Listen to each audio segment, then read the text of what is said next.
When I first started on this project, it really grew out of a frustration and a lack of information and other people really practicing recycling within fashion. So I felt that I had to go myself and put myself as a designer and develop the skills in recycling in order to be able to teach these techniques to students.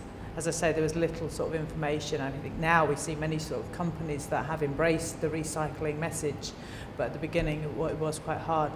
And I think now it's interesting to see how it has filtered through and is a growing part of sort of students' final year collections. So that's very important to me.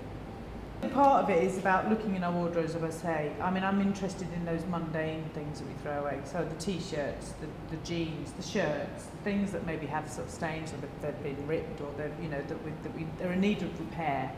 I mean, this is a shirt that I've developed obviously from two shirts.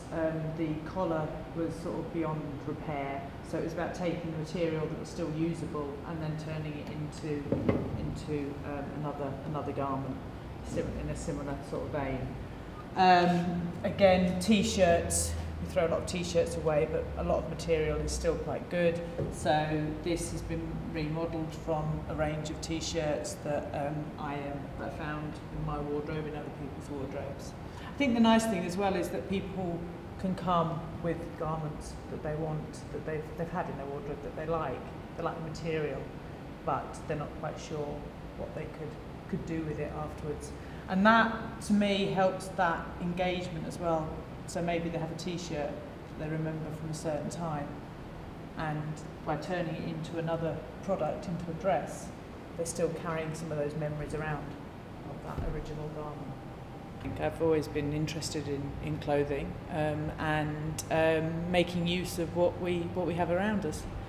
And yeah, I think it could be, for a designer, it can be a very creative process. It obviously puts limitations on what you can maybe do, but I think looking into your wardrobe and seeing things that have some beauty but maybe you haven't worn for quite a while, thinking about what you can turn them into, can be a really sort of exciting process. I think the average person can, well, first of all, I started just by looking at my wardrobe and saying, okay, what is it that I no longer wear, that I no longer really feel I have a use for, and is there anything I can do with it? Is there anything I can do with the physical material of that?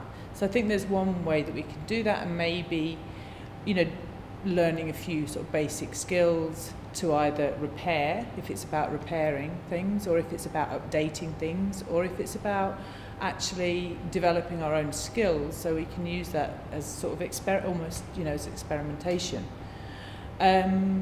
I think we can also think more closely about the purchases that we make. So, you know, what is it? You know, how much use do you think we're going to get from that? I mean, I think key to it is sometimes it's the distribution channel. So, you know, I don't think it's wrong for us to, you know, want just something for a night out that makes us feel really special. But if that can then be passed on in some way, so things like, you know, like clothing exchanges, you know, the sort of distribution methods that we can have of getting rid of our waste.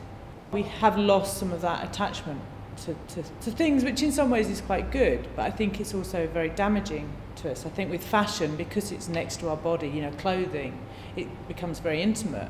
And I think if we start off looking at our relationship with things like clothing, if we get to the point where, oh, well, we just have it for one day, we throw it away, we then adopt some of that with other objects which may be more damaging, like cars, you know, like our stereos, our you know televisions. So I think we have lost some of that, and I think in the way as well, some people are it's emotion, that sort of very sort of quick-paced life that you know, I think it doesn't do us any good. The University of Huddersfield, inspiring tomorrow's professionals.